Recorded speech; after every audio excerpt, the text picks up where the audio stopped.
Lagi bersama saya Linda Firdaus dalam program Rumah Demokrasi edisi 3 Oktober 2014. Nah, pemirsa, tahun 2014 dapat dikatakan sebagai tahun politik Indonesia, di mana berbagai peristiwa politik terjadi pada tahun ini, mulai dari pemilu legislatif, pemilu presiden, hingga yang baru-baru ini terjadi ialah penetapan Undang-Undang Pilkada, di mana kepala daerah ditentukan oleh DPRD. Nah, undang-undang ini tentunya menuai banyak pro dan kontra di kalangan masyarakat kita.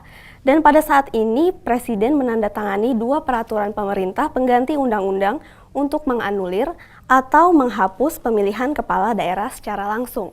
Nah, sebenarnya apakah hal ini efektif atau merupakan skenario politik belaka?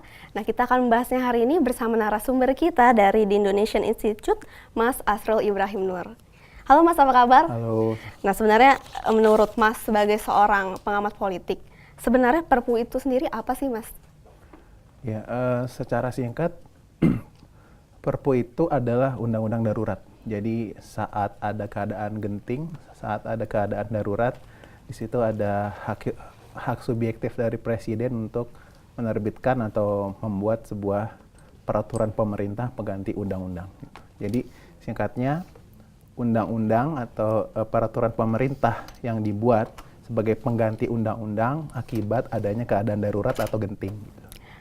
Dan Perpu yang diterbitkan oleh Presiden ini sebenarnya isinya apa sih, Pak, kalau secara spesifik begitu? Iya, ada 2 Perpu ya yang diterbitkan. Yang pertama Perpu nomor 1 tahun 2014 dan yang kedua Perpu nomor 2 tahun 2014. Perpu yang nomor 1 itu adalah intinya adalah mengembalikan mekanisme pemilihan kepala daerah secara langsung oleh rakyat secara langsung. Di situ ada 10 perbaikan dari yang diusulkan atau yang ditetapkan oleh Presiden gitu. Kalau tidak salah 10 perbaikan itu tentang larangan money politik, kemudian ada uji publik bagi calon, kemudian tidak boleh ada politisasi birokrasi di daerah saat menjelang dan sesudah pilkada gitu. Dan masih banyak lainnya. Kemudian Perpu yang kedua itu menghapuskan kewenangan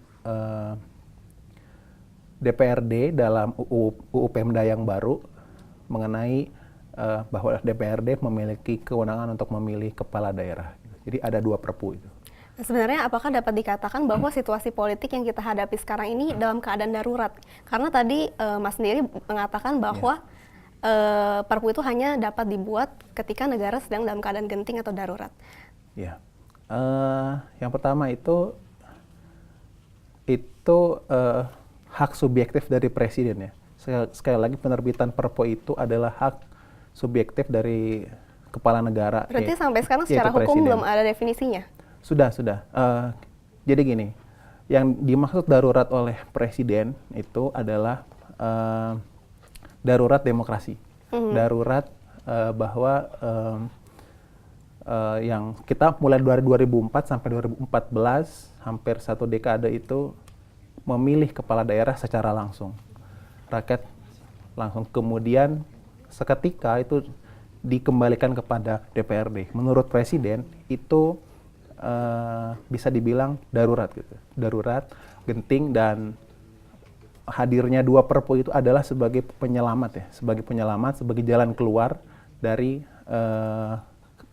dari kegentingan yang ada gitu. Seperti itu, Mbak. Jadi apa sih sebenarnya yang melatar belakangi Perpu ini? Ya, substansi kedua Perpu sih ini ya, ingin mengembalikan mekanisme pilkada secara langsung kepada rakyat. Dalam koridor besarnya ingin mengembalikan kedaulatan rakyat kepada rakyat langsung. Ingin mengembalikan hak rakyat untuk berpartisipasi secara aktif dalam menentukan siapa yang berhak menjadi pemimpinnya gitu. Nah, tapi kan RUU Pilkada ini pastinya sebelumnya telah dipersiapkan dalam jangka waktu yang cukup lama begitu ya. Seperti apa sih prosedur pengesahan rancangan undang-undang sampai akhirnya bisa menjadi undang-undang itu sendiri? Seperti yang rancangan undang-undang Pilkada kemarin kan pasti tentunya memakan proses yang cukup panjang. Iya. RUU Pilkada ini pada awalnya diusulkan oleh Kemendagri, oleh pemerintah. kemudian diusulkan ke DPR, dibahas oleh DPR, kalau tidak salah Komisi 2, itu jadi DPR dan pemerintah membahas bersama. Kemudian ada public hearing, kemudian ada beberapa sesi-sesi sidang di tingkat komisi, kemudian itu sebenarnya draftnya berubah ya, berubah gitu, berubah. Sampai pada akhirnya kemarin kita lihat di 26 September ada drama politik di DPR. Ya, pada akhirnya undang-undang itu disahkan di sidang paripurna. Di sidang itu adalah tingkatan terakhir dalam tahap pembahasan gitu. Setelah disahkan oleh paripurna DPR, itu langsung dikirim ke presiden, kemudian diundangkan itu, diadministrasikan, dikasih nomor dan lain sebagainya gitu. Oke Mas Asrul, kita akan bahas ini lebih lanjut. Tetaplah bersama kami di Rumah Demokrasi.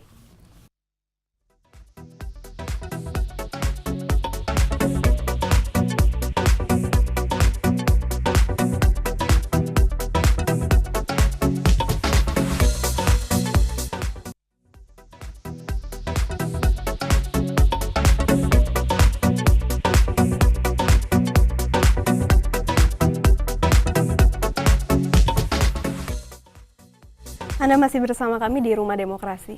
Nah, di segmen sebelumnya kita telah membahas mengenai latar belakang Perpu yang baru diterbitkan oleh Presiden ini. Nah, Mas Asrul, sebenarnya saya penasaran nih. Dalam sila keempat berbunyi bahwa kerakyatan yang dipimpin oleh hikmat kebijaksanaan dalam permusyawaratan dan perwakilan.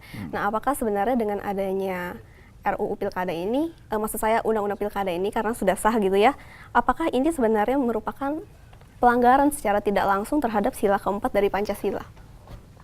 Iya, ada banyak klaim dari tokoh-tokoh di koalisi Merah Putih ya, bahwa katanya pemilihan oleh DPRD itu lebih sesuai dengan Pancasila, yang sila keempat itu. Tetapi yang patut kita lihat lebih dalam, inti dari sila keempat itu kan ini ya, permusyawaratan dan perwakilan, dan di situ ada kata kerakyatan di situ. Jadi sebenarnya kepentingan rakyat itu, atau rakyatlah yang langsung memilih perwakilan mereka gitu. Sebenarnya memang di Undang-Undang Dasar itu pasal 18 ayat 4 itu terbuka memang kemungkinan boleh dipilih lewat DPRD, boleh dipilih langsung oleh masyarakat. Nah, itu gimana tuh Mas Asrul, bisa ada dua kemungkinan seperti itu? Nah, karena kata-katanya atau klausulanya di Undang-Undang Dasar itu adalah pemilihan kepala daerah dilaksanakan secara demokratis. Nah, demokratis itu kan bisa dua ya, bisa langsung oleh masyarakat, bisa oleh DPRD. Tetapi masalahnya adalah kita dari 2004 itu sudah melaksanakan pemilihan secara langsung oleh masyarakat. Artinya pembentuk undang-undang atau DPR dan pemerintah telah menafsirkan bahwa yang dimaksud demokratis itu adalah secara langsung oleh masyarakat.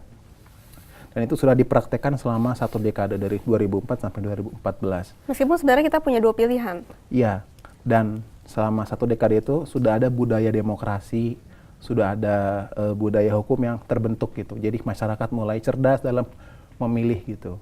Tetapi tanpa ada alasan yang kuat itu langsung di-cut gitu, langsung berubah gitu, bahwa yang langsung itu tidak Pancasila, yang Pancasila itu lewat DPRD. Kan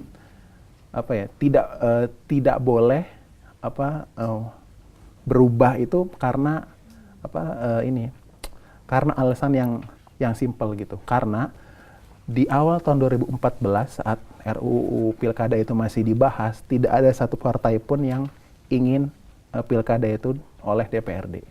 Tetapi setelah hasil Pilpres keluar, ada 6 partai yang ingin Pilkada itu tiba-tiba langsung diubah menjadi oleh DPRD gitu. Jadi sebenarnya yang jadi masalah di sini adalah bukan melanggar sila keempat atau pasal 18, tapi karena masyarakat secara tiba-tiba diinfokan bahwa mendadak mereka tidak lagi bisa memilih, begitu sebenarnya yang Iya jadi betul. masalah. Dan juga karena ada banyak fraksi di DPR tidak konsisten.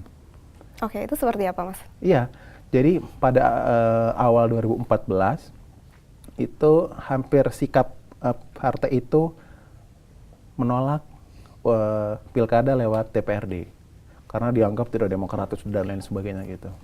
Itu kemudian setelah hasil pilpres keluar, kemudian Mendadak mereka koalisi ganti sudah, pendapat begitu. nah gitu ya.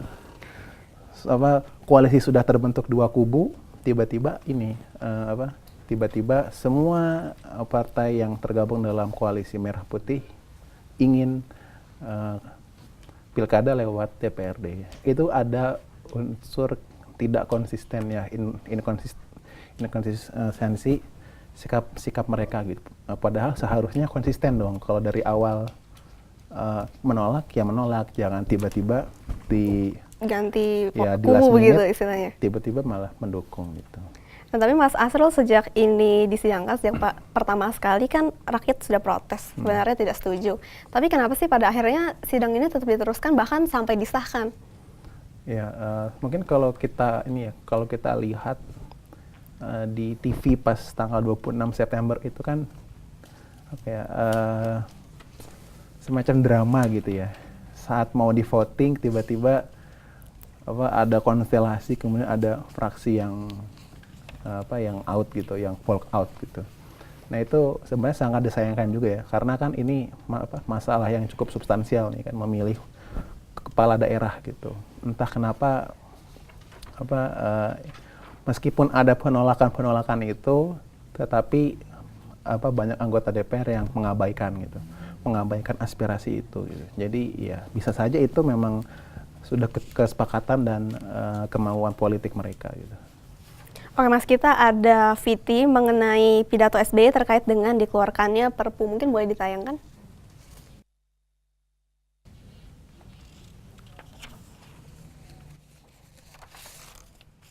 Saya telah berkonsultasi dengan berbagai pihak, termasuk para ahli tata negara, untuk mengambil langkah konstitusional demi menyelamatkan demokrasi dan kedaulatan rakyat. Setelah menimbang berbagai opsi, saya memutuskan memilih penerbitan peraturan pemerintah pengganti undang-undang. Berkaitan dengan itu, saya baru saja menandatangani 2 perpu. Pertama, Perpu nomor 1 tahun 2014 tentang pemilihan gubernur, bupati, dan wali kota. Perpu itu sekaligus mencabut Undang-Undang nomor 22 tahun 2014 tentang pemilihan gubernur, bupati, dan wali kota yang mengatur pemilihan kepala daerah secara tidak langsung oleh DPRD. Sebagai konsekuensi dari penetapan Perpu Pilkada secara langsung tersebut, maka untuk menghilangkan ketidakpastian hukum di masyarakat, saya juga menerbitkan Perpu nomor 2 tahun 2014 tentang perubahan Undang-Undang nomor 23 tahun 2014 tentang pemerintahan daerah yang isinya menghapus tugas dan wewenang DPRD untuk memilih kepala daerah. Saudara-saudara, kedua Perpu tersebut saya tanda tangani sebagai bentuk nyata dari perjuangan saya bersama-sama dengan rakyat Indonesia untuk tetap mempertahankan pemilihan kepala daerah secara langsung. Ya, tadi itu video mengenai speech SBY ketika menerbitkan Perpu. Nah, sebenarnya apakah langkah Presiden mengeluarkan Perpu merupakan langkah yang tepat? Iya, karena RUU Pilkada sudah disahkan gitu ya, kemudian itu sudah sah menjadi undang-undang, mau tidak mau memang kalau SBY atau kalau Presiden SBY itu ingin mengembalikan mekanisme pemilihan kepala daerah itu secara langsung, memang salah satu pilihannya itu adalah Perpu gitu ya. Tepat atau tidak tepat itu nanti bisa kita lihat setelah DPR mengambil sikap, apakah sepakat dengan Perpu tersebut atau tidak sepakat. Bukan masalah tepat atau tidak tepat juga, tapi masalah efektif atau tidak efektif langkah itu gitu. Kalau misalkan efektif, kita kita semua bisa lega lah, oke, kita kembali milih langsung gitu. Tetapi kalau misalkan itu tidak efektif dan itu ditolak oleh DPR, ya berarti mulai 2015, mulai 2015, mulai bulan Juni itu ada sekitar 30 provinsi dan 400-an kota dan kabupaten yang akan memilih gubernur, bupati dan wali kotanya oleh DPRD. Nah, kalau menurut Mas Asrul sendiri efektif atau tidak? Ya itu, kita lihat nanti ya DPR ya, 30 hari ke depan itu. Tapi kalau menurut saya sih, kalau memang Demokrat itu konsisten ingin mengawal Perpu terakhir dari SBY ini gitu, semacam Perpu sapu jagat gitu lah, itu Demokrat akan merapat ke koalisi Indonesia Hebat ya untuk menggolkan Perpu ini gitu, pengesahan Perpu ini menjadi undang-undang gitu. Kalau di media sih ada dua partai yang katanya akan mendukung gitu, yaitu Demokrat dan fraksi Amanat Nasional itu katanya siap mendukung Perpu ini untuk disahkan menjadi undang-undang ya, seperti itu. Tapi Mas Asrul, kalau memang sebenarnya SBY ini berniat untuk tetap mengadakan pilkada secara langsung, kenapa sih Demokrat itu walk out gitu sejak awal? Itu kan menunjukkan bahwa Demokrat mendadak lepas tangan. Iya, bisa jadi ini ya, Bapak dan Ibu kita di DPR ingin memberikan tontonan yang asik kali buat kita ya. Jadi memang tidak ada pertimbangan atau bagaimana? Ya, memang saat itu kan pilihannya hanya terbelah menjadi dua ya. Pemilihan secara langsung oleh rakyat atau oleh DPRD. Tetapi Demokrat itu mengambil sikap yang berbeda. Maunya pilkada langsung tetapi dengan 10 perbaikan dan wajib 10-10-nya itu masuk gitu. Masalahnya kenapa 10 perbaikan itu baru disodorkan di last minute gitu. Kenapa tidak dari awal? Karena RUU ini sudah diajukan sudah lama sekali ya, kurang lebih 1 tahun ke belakang itu RUU ini sudah masuk ke DPR, sudah dibahas juga. Kenapa usul-usul tersebut tidak dimasukkan gitu, tidak dibahas, tidak dijadikan bahan untuk memperbaiki UU ini gitu, seperti itu.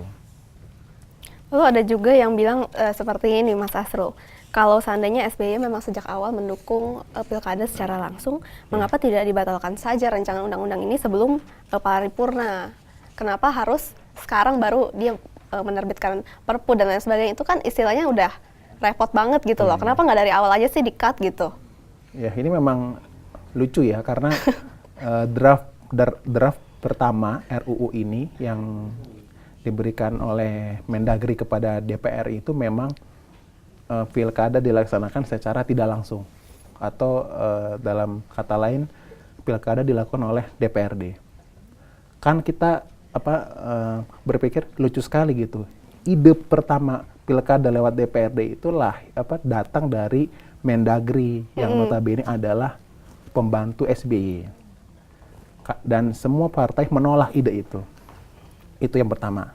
Kemudian di last minute kebalikan kan, pemerintah atau SBY yang menolak menolak pilkada DPRD, tetapi partai yang mayoritas ingin gitu. Nah, itu menurut Mas sendiri kenapa bisa tiba-tiba ada perubahan kubu seperti itu? Itu jelas ya, itu alasan pasti itu ada motif-motif politik ya. Kita tidak bisa awam juga paham lah gitu. Kalau tiba-tiba itu kutubnya berpindah itu pasti ada sesuatu gitu. Tidak mungkin itu berpindah tiba-tiba saja gitu. Karena yaitu proses ini sudah lama nih, udah kurang lebih setahun gitu. Dan dibahas juga bukan sekali dua kali, sudah sering dibahas gitu. Jadi ya memang motif politiknya kental ya di sini, walaupun secara legal formal, secara demokrasi prosedural memang sah, tetapi secara substansial itu sepertinya sangat disayangkan gitu, seperti itu.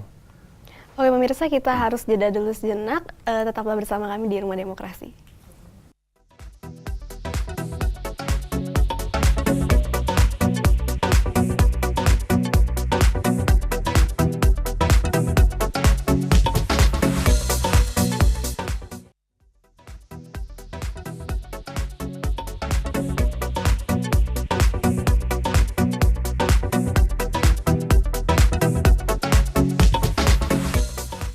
Terima kasih Anda masih bersama kami di Rumah Demokrasi.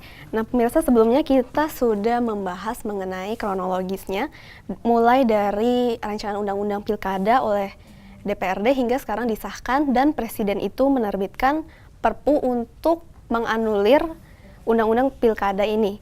Nah menurut Mas Asrul nih, berapa persen sih Perpu yang diajukan SBY ini dapat diterima oleh DPR? Apalagi kita melihatkan bahwa kemarin itu para anggota itu sebagian besar mendukung untuk pilkada secara tidak langsung.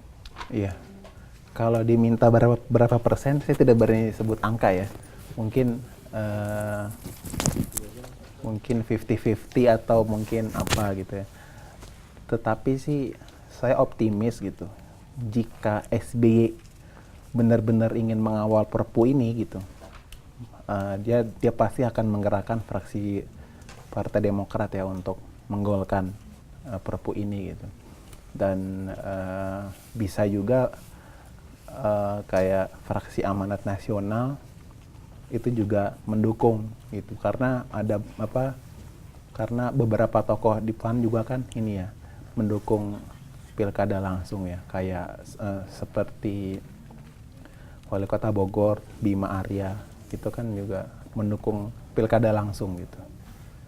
Jadi kalau ditanya berapa persen, mungkin 50-50 ya. Kita lihat 30 hari ke depan seperti apa sikap DPR gitu. Seperti itu. Nah Mas Asrul, kita kan bisa melihat bahwa sebenarnya SBY ini sangat-sangat tidak konsisten. Jadi Partai Demokrat itu walk out, kemudian dia mengeluarkan Perpu yang mengatakan bahwa dia tidak mendukung pilkada secara tidak langsung dan kemudian ingin menghapus undang-undang ini. Nah sebenarnya apakah ada agenda tersembunyi sih Mas Asrul? Menurut Mas Asrul itu seperti apa sih? Agenda tersembunyi seperti apa nih ya? Cuma gini, yang kita harus pahami adalah setiap partai atau fraksi di DPR itu punya kepentingan politik gitu. Dan tiap individu anggota DPR itu juga punya kepentingan politik gitu. Ketika ada dua kepentingan itu berbenturan, maka selalu ada kompromi, selalu ada jalan tengah, selalu ada win-win solution gitu. Dan jangan lupa selalu ada bagi-bagi juga, entah itu bagi-bagi kursi, entah itu bagi-bagi apapun. Tujuannya untuk memenuhi kepentingan politik itu gitu. Ketika misalkan Partai Demokrat itu walk out atau misalkan koalisi Merah Putih itu mendukung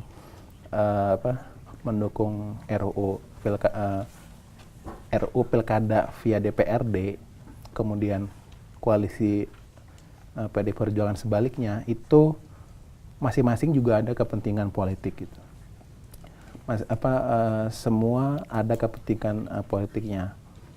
Kalau rasanya naif banget ya kalau misalkan semua partai bilang demi kepentingan rakyat gitu. Ya itu oke, ada yang demi kepentingan rakyat, tetapi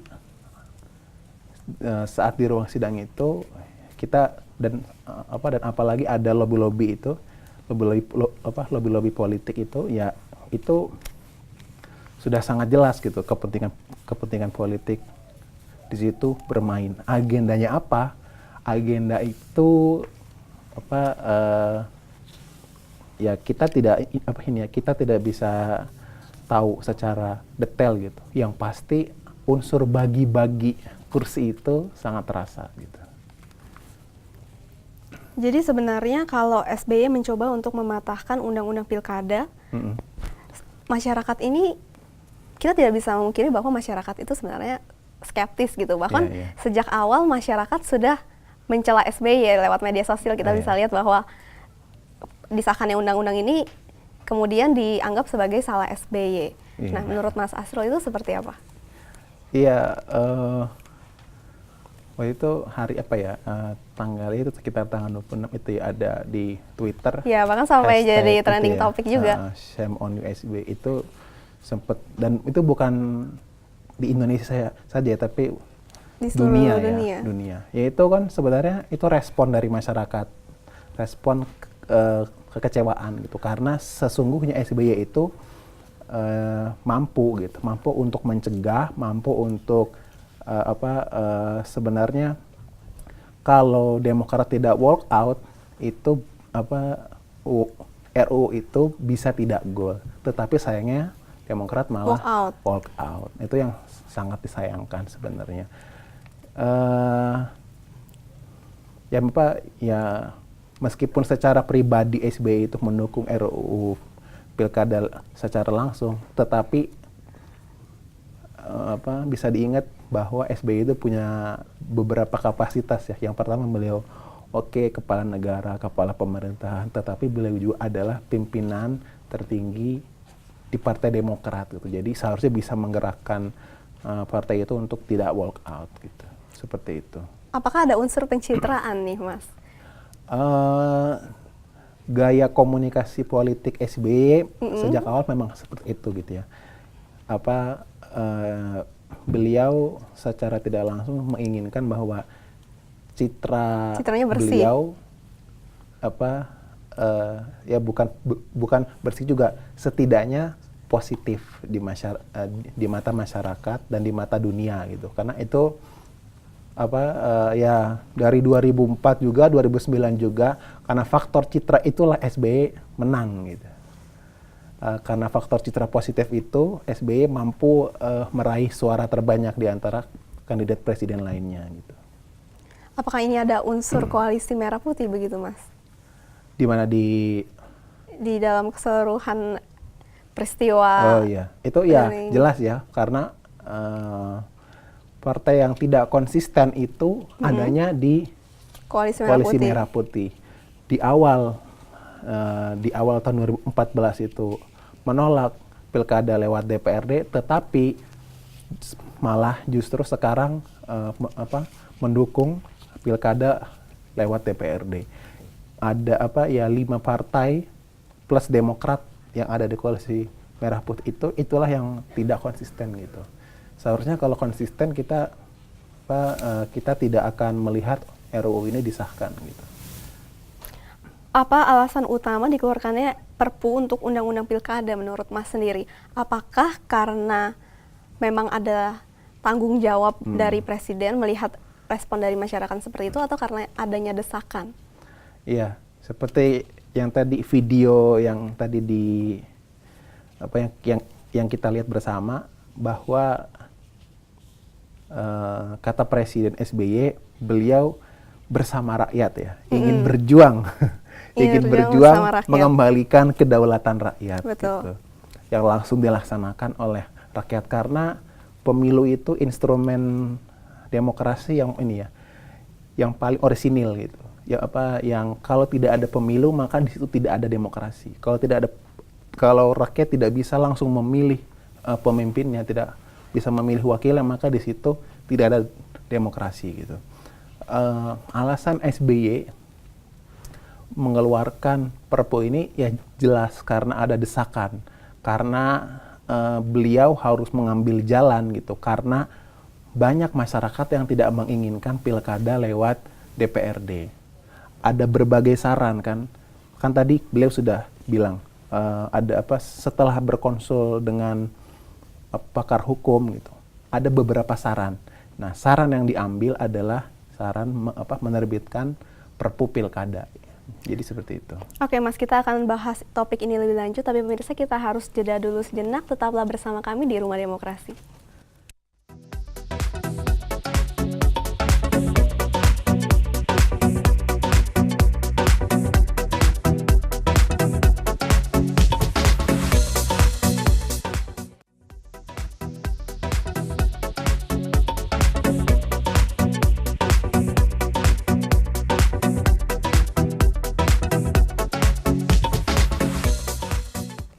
Anda masih bersama kami di Rumah Demokrasi. Nah, pemirsa, sebelumnya kita sudah membahas mengenai latar belakang, kronologis, dan juga berbagai kemungkinan yang mungkin terjadi terkait dengan penerbitan Perpu Pilkada oleh DPRD ini. Nah, Mas Asrul, saya ingin menanyakan pendapat Mas nih, terkait dengan pembatalan yang akan dilakukan SBY melalui Perpu ini. Kan kita bisa melihat nih bahwa di sosial media masyarakat itu sangat menolak pemilihan yang dilakukan oleh DPRD karena masyarakat ingin pemilihan secara langsung. Tapi di sisi lain kita juga melihat bahwa sebenarnya ada juga kok orang-orang yang mendukung pemilihan secara tidak langsung. Nah, apakah dapat dikatakan bahwa media sosial itu merupakan representasi dari masyarakat? Karena SBY tampaknya sangat mempedulikan ini dan sampai membuat Perpu gitu loh. Iya. Kalau ada dua pilihan, itu pasti ada yang memilih, ya. Ada yang memilih pilkada langsung, ada yang memilih pilkada tidak langsung gitu, dengan berbagai argumen, dengan berbagai alasan gitu. Orang yang menyebut yang mendukung pilkada langsung itu karena mungkin masalah kedaulatan rakyat dan lain sebagainya. Kemudian yang memilih tidak langsung itu karena mungkin lebih efisien dan lain sebagainya juga. Yang pasti SBY itu juga ini harus mendengar ya kedua aspirasi itu, aspirasi yang mendukung maupun menolak pilkada langsung gitu. Masalahnya adalah pilihan mana yang kira-kira ini terbaik gitu, terbaik dan tidak menimbulkan polemik gitu. Pilkada lewat DPRD itu sudah kita laksanakan selama kurang lebih 3 dekade, 30 tahun. Dari tahun 70-an sampai sampai 2003. Itu kita sudah pernah gitu. Jadi adem ayem saja, tiba-tiba ada gubernur baru, tiba-tiba ada bupati baru, tiba-tiba ada wali kota baru, kita loh dia siapa ya, kok tiba-tiba ada, oh ternyata dia gubernur kita gitu. Tetapi tahun 2004 itu dirubah gitu, karena dianggap masyarakat tuh harus berpartisipasi gitu. 2004 diubah, kita memilih langsung gitu. Ya masalah kekurangan tuh pasti ada ya. Bandingkan kita baru 10 tahun memilih langsung. Di lain pihak kita udah 30 tahun pernah melaksanakan pilkada tidak langsung atau pilkada lewat DPRD gitu.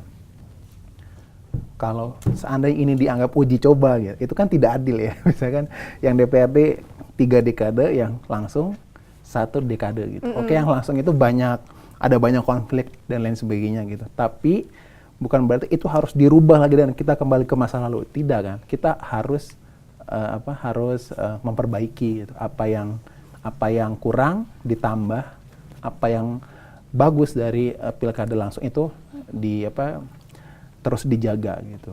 Nah, mungkin SBY di sini selain melihat respon masyarakat di media sosial juga mempertimbangkan hal itu, bahwa memang yang lebih baik adalah pilkada secara langsung gitu. Nah Mas, apakah Presiden mempunyai wewenang untuk menolak apa yang sudah ditetapkan oleh DPR? Atau seberapa besar begitu wewenangnya kalau memang ada? Iya, dalam keadaan normal itu ketika undang-undang itu sudah disahkan, maka tidak ada hak bagi Presiden untuk menolak gitu. Apalagi di DPR itu undang-undang itu juga dibahas bersama oleh pemerintah dan DPR. Ada unsur pemerintah di situ, yaitu Mendagri yang ikut membahas UU itu gitu. Tetapi dalam keadaan genting, dalam keadaan darurat, ya lewat instrumen hukum Perpu itu baru Presiden itu bisa gitu membatalkan atau mengganti undang-undang itu. Asalkan secara subjektif Presiden menganggap itu kondisi yang sifatnya darurat atau genting gitu. Seperti itu. Nah, dampak apakah yang akan dirasakan oleh pemerintahan berikutnya, yakni pemerintahan Jokowi JK, apabila kita melihat sekarang situasi politik seperti ini dan juga dalam jangka waktu yang sudah sangat singkat, SBY membuat keputusan mendadak seperti ini? Iya, ini ada waktu 14 hari lagi ya bagi SBY sebelum 20 Oktober sebelum berakhir masa jabatannya. Waktu yang sangat singkat gitu. Dan beliau gitu sebagai pimpinan partai juga itu, dan juga sebagai salah satu tokoh kita ya, sebagai salah satu negarawan yang dimiliki oleh bangsa kita, yang pasti di Senayan itu jangan sampai gaduh, baik di DPR, di DPD, di MPR itu jangan sampai gaduh gitu, jangan sampai terus ada kubu-kubu politik gitu, jangan sampai bara yang akibat kalah dalam pilpres itu terus membesar ya, terus itu jadi membakar persatuan kita gitu ya. Idealnya sih memang setelah pilpres itu ya sudah gitu. Seharusnya tidak boleh ada kegiatan-kegiatan politik baru gitu ya. Maksudnya tidak boleh ada unsur balas dendam gitu ya, balas dendam dalam setiap pengambilan keputusan politik gitu, baik itu di DPR, di MPR maupun di DPD gitu.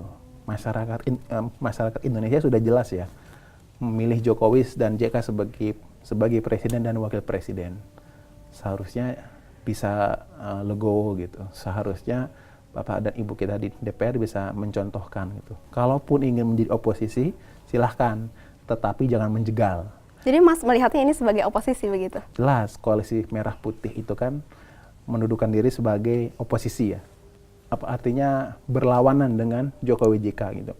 Kalau yang menjadi oposisi silahkan, tidak masuk kabinet silahkan. Tetapi yang patut diingat adalah jangan sampai menjegal pemerintahan Jokowi gitu. Jangan sampai banyak program itu malah tidak terlaksana karena motif balas dendam itu. Jadi intinya para petinggi politik kita harus bisa menjaga sikap begitu lah ya. Betul. Yang sudah ya sudahlah gitu. Bahasa yang sekarang harus bisa move on ya, harusnya move on. Yang sudah ya sudah gitu. Ya, pemirsa, tidak terasa kita sudah sampai di penghujung acara, dan melalui pembicaraan kita hari ini kita dapat melihat bahwa penandatanganan kedua Perpu ini memang menimbulkan banyak sekali respon, baik positif maupun negatif di kalangan masyarakat kita. Namun yang pasti kita berharap bahwa ini merupakan langkah terbaik untuk Indonesia dan bisa mencapai Indonesia yang lebih baik. Nah, saya Lina Firdaus dan seluruh kerabat kerja yang bertugas mengucapkan terima kasih. Log on terus ke www.binus.tv. Sampai jumpa.